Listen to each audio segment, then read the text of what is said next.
शादाब, मैं सोमैया जी का कमेंट ले लेता हूं, फिर शुभरास्ता जी आऊंगा। एक एक करके समझना जरूरी है टॉपिक को, क्योंकि हो सकता है कहां कंफ्यूजन है, कहां फाइन लाइन है। डॉक्टर रिजवान आपके पास भी आ रहा हूं। शादाब एक मिनट, शादाब एक मिनट। सोमैया जी, आपको क्या लगता है सोमैया जी, क्या ये कम्युनिटी को टारगेट करने के लिए टर्म क्वाइन की गई है? सोमैया राणा समाजवादी पार्टी से। सोमैया जी आपकी टर्न है, मैम बोलिए। जी। अमन जी, जहां तक बात लव जिहाद टाइटल की है, उस टाइटल से यकीनी तौर पर हम सबको एतराज है।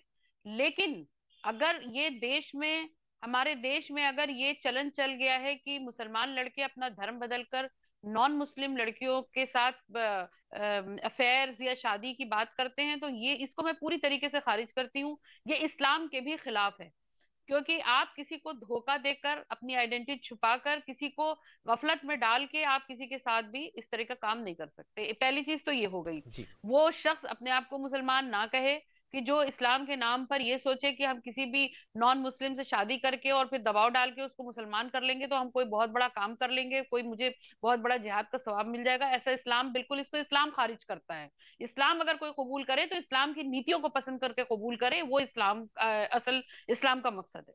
अब रही बात इस तरीके की जो राक्षस तरीके का जो इन्होंने अपनाया, जो आफ्ताब साहब है जिन्होंने श्रद्धा को एक बच्ची के इतने टुकड़े किए, और उसकी हिम्मत की दाद देनी होगी कि मतलब उसका दिल नहीं कांपा, सुन करके रोंगटे खड़े हुए जा रहे हैं।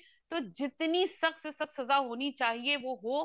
क्योंकि 1990 में जब हम कलकत्ता रहते थे, उस वक्त में भी हमारे स्कूल की एक बच्ची वैलेंट गोल्डस्मिथ की, हेतल पारिक के भी बहुत सारे 18 टुकड़े किए गए थे। धनंजय चटर्जी शायद नाम था उसका, उसको फांसी की सजा हुई। और मुझे लगता है कि इस पर बिना सोचे समझे, बिना किसी ट्रायल के अगर ये साबित हो जाता है तो फांसी से नीचे सजा नहीं होनी चाहिए। क्योंकि ये इस देश में हमारी बच्चियां किस तरीके के एक डरावने माहौल में जी रही हैं, मुझे नहीं लगता कि अच्छी बात है। ठीक और इस पर सख्त से सख्त कदम उठाए जाने चाहिए। और टीवी चैनल्स पे बैठ के डिबेट ये होनी चाहिए, ये नहीं कि किसने मारा, उसका धर्म क्या था और उसका क्या था।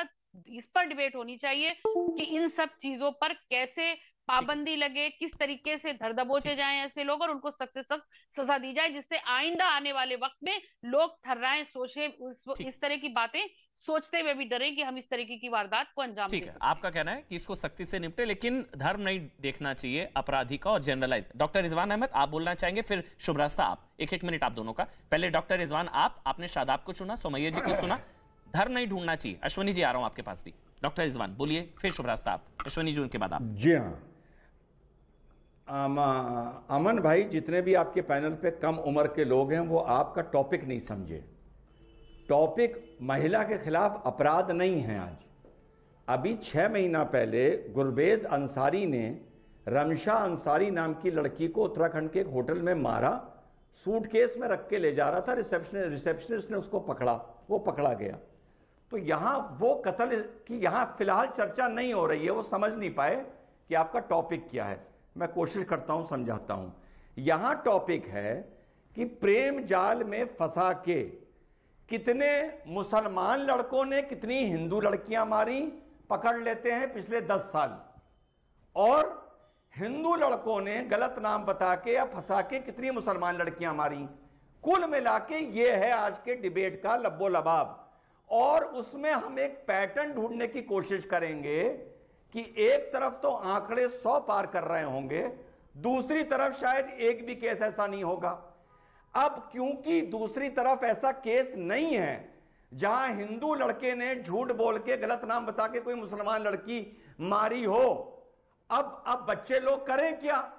तो वो महिलाओं के बलात्कार की बात कर रहे हैं, किसी हिंदू लड़की की बात कर रहे हैं जिसे हिंदू आदमी ने मारा।